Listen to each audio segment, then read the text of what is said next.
Class 12 maths এর number 20 টা করছি। fx দেওয়া আছে তো কন্টিনিউটি টেস্ট করতে বলছে কি x পাই টেস্ট করতে বলছে। x পাই পয়েন্টে টেস্ট করছে কি, তো আমরা কি লিখব, let x pi plus h is x tends to pi, h tends to কি হবে, h tends to 0. Also fx is defined for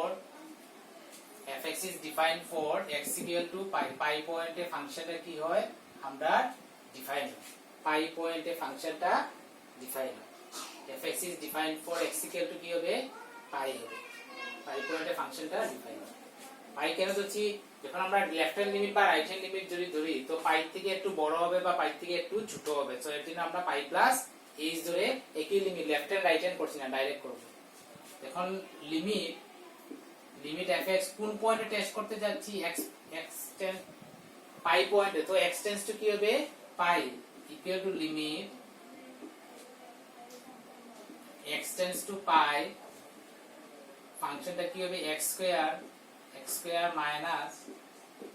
sin x plus pi equal to, as x tends to pi কি হয়ে যাবে, h tends to pi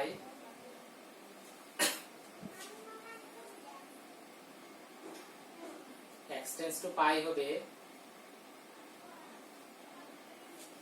limit x tends to pi, তো x এর জায়গায় আমরা কি বসাচ্ছি, পাই প্লাস h বসাচ্ছি। তো লিমিট x এর জায়গায় যখন পাই প্লাস h বসাবো, যে পাই প্লাস h দিয়ে বসাবো আমরা পাই plus h sin pi plus h plus পাই, যে h এসে যাবে তো h টেন্ডস টু কি হয়ে যাবে, h টেন্ডস টু আমার 0 হয়ে যাবে, h টেন্ডস টু 0। h যদি 0 হয়ে যায়, 0 আসলে কি হবে, এটা পাই প্লাস 0 কি হবে whole square minus sin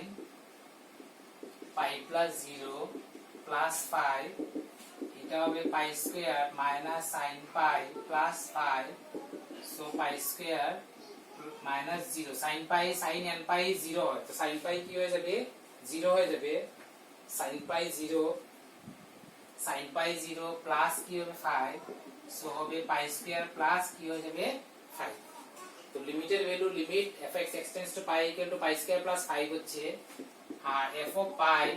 pi মানে যখন x equal to pi হবে তখন কি হয়ে যাবে, pi square minus sin pi plus কি হয়ে যাবে 5, তো pi square sin pi 0 plus 5 equal to pi square plus 5, therefore আমার কি হবে, limit fx x tends to pi equal to কি হয়ে যাবে, f of pi হয়ে যাবে। therefore আমি কি লিখব, fx is continuous at x equal to pi, fx is continuous at x equal to pi হয়ে যাবে।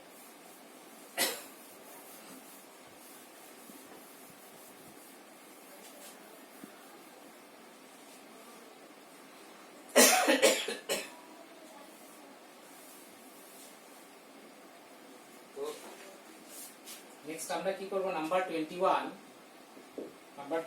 Discuss the continuity of the function sin x plus cos x, sin x minus cos x, sin x cos x এরকম। তো fx equal to কি দেওয়া আছে, fx equal to sin x plus cos x দেওয়া আছে। তো fx equal to আমরা কি লিখবো, এটা gx plus hx, where g of x equal to আমার sin x and h of x equal to কি হবে, cos x।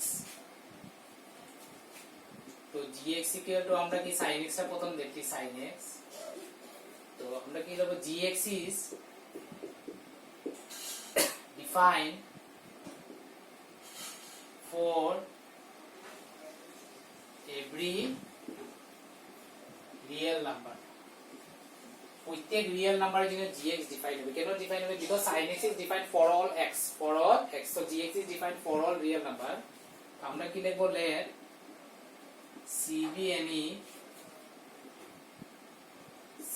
any real number,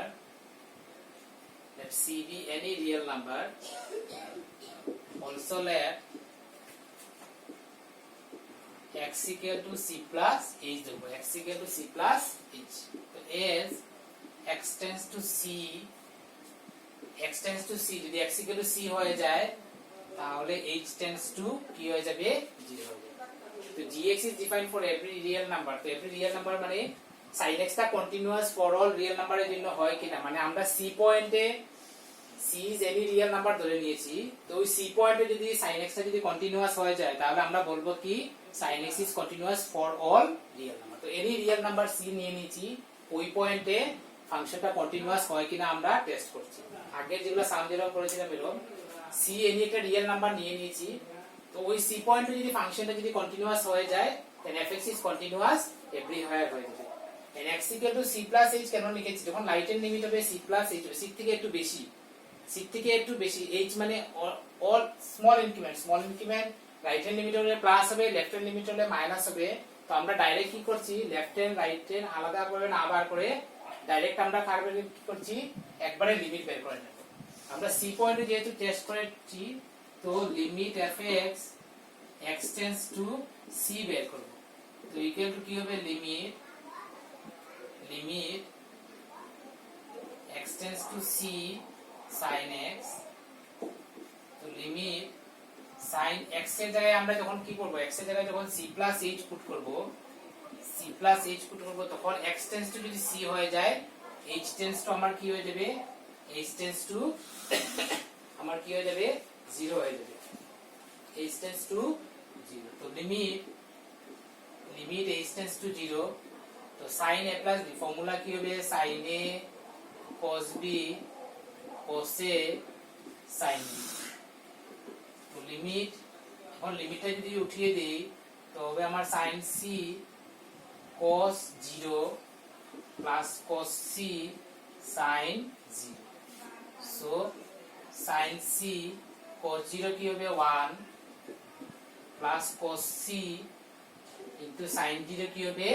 0, so only কি বের হবে sin c। R f of c হচ্ছে কি, সরি f of c পয়েন্টে ফাংশনের ভ্যালু, কি হবে sin, কি হয়ে যাবে sin c হবে, sin c। so therefore কি পাবো আমরা limit fx x tends to c equal to কি হয়ে যাবে f of c। therefore আমি কি লিখতে পারি fx is continuous at x equal to c পয়েন্টে fx টা fx না, সরি এটা ভুল হয়েছে, আমরা gx ধরেছিলাম, এটা g হবে g, এটা gc হবে gc, এটা g হবে g, আর এটাও g হবে। তো কি হবে fx না gx, আমরা সাইনটা করছি, sin gx টা করছি, fx equal to gx plus hs, তো gx টা করছি আমরা, gx is continuous at x equal to c, আর যেহেতু since c is any real number, c যেহেতু any real number, যে কোনো একটা রিয়েল নাম্বার, ওটার জন্য আমরা টেস্ট করেছিলাম, তো এটা 1 2 3 4 না করে আমরা ডাইরেক্ট একটা ভেরিয়েবল দিয়ে টেস্ট করে করছি। তো since c is any real number, therefore আমি লিখতে পারবো কি therefore fx is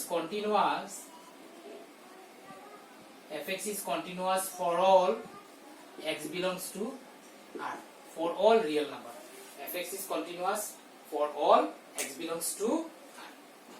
fx is continuous for all x belongs to r। তারপরে আমরা কি দিয়ে করব, hx টা করব, hx equal to আমার কি ছিল cos x, hx equal to cos x, তো সেই cos x ও আমরা কি হয়ে যায় hx is defined for every real number,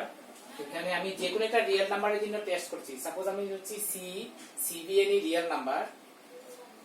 যে কোনো একটা রিয়েল নাম্বারের জন্য টেস্ট করে দেখছি, তো also let x equal to c plus h, as x tends to c h tends to কি হয়ে যাবে 0 হয়ে যাবে, h tends to 0 যদি হয়, h tends to 0 যদি হয় তাহলে আমরা কি করব, এখন লিমিট বের করব, limit hx x tends to c limit, cos x x tends to c c point আমরা টেস্ট করতে যাচ্ছি তো লিমিট cos x এর জায়গায় আমরা কি লিখব c প্লাস h x যদি c দিকে অ্যাপ্রোচ করে তো h কার দিকে অ্যাপ্রোচ করব h যে এখন এসে যাবে h এর লিমিট এসে যাবে যে কোনো একটা রিয়েল নাম্বারে আমরা টেস্ট করছি c পয়েন্টে সব পয়েন্টে টেস্ট করা সম্ভব না তো আর cos x is defined for every real number হয় এর জন্য যে কোনো একটা রিয়েল নাম্বার ধরে নিয়েছি সো এটা হবে লিমিট h tends to 0 এটা হবে cos a cos b minus sin a sin b এখন লিমিট যদি বসিয়ে দেই cos h cos 0 minus sin c sin 0 তো cos c cos 0 কি হয় 1 sin c sin 0 0 হয়ে যাবে তো থাকবে কি cos c তো লিমিটের ভ্যালু কি হয় cos c and f of c x এর যদি c হয়ে যায় সরি hc ইকুয়াল কি হবে cos কি হয়ে যাবে c হয়ে যাবে তো লিমিটের ভ্যালু আর ফাংশনের ভ্যালু ইকুয়াল হয়ে গেল আমরা লিখতে পারবো limit hx x tends to c equal to hc হয়ে যায় so therefore আমি কি লিখবো hx is continuous for x equal to c c পয়েন্টে hx টা কন্টিনিউয়াস হবে আর যেহেতু c যেহেতু এনি রিয়েল নাম্বার তার মানে hx is continuous since c is any real number so hx is continuous for all x belongs to R হবে তো আমরা কি পেলাম gx is continuous for all real number hx is also continuous for all real number আর আমরা কি জানি sum of two continuous function সব সময় কি হয় কন্টিনিউয়াস হয় তো সেম সাম হবে প্রত্যেকটা নাম্বার তোমার কি হয়ে যায় নাম্বার bc সেম হবে bc তোমাদের কপিতে লিখে দেব সেম fx যেটা আছে এটা কন্টিনিউয়াস fx টা দুটো ফাংশনের সামের কন্টিনিউয়াস হয় আমি কি লিখব fx being the sum of two continuous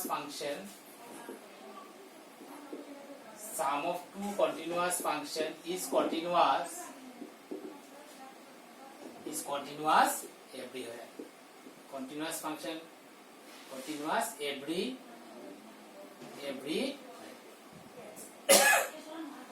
fx is continuous everywhere fx being the sum of two continuous দুটো ফাংশনের কন্টিনিউয়াস ফাংশনের সামও কন্টিনিউয়াস হয় এরকম আমরা কি করব মাইনাসও কন্টিনিউয়াস হবে প্রোডাক্টও কন্টিনিউয়াস হবে ডিভাইডও কন্টিনিউয়াস হবে তো সেম সাম আমরা একই ভাবে করে যেতে পারবো তো বাকি সেম সামটা আমি তোমাদেরকে কপিতে করে দিয়ে দেব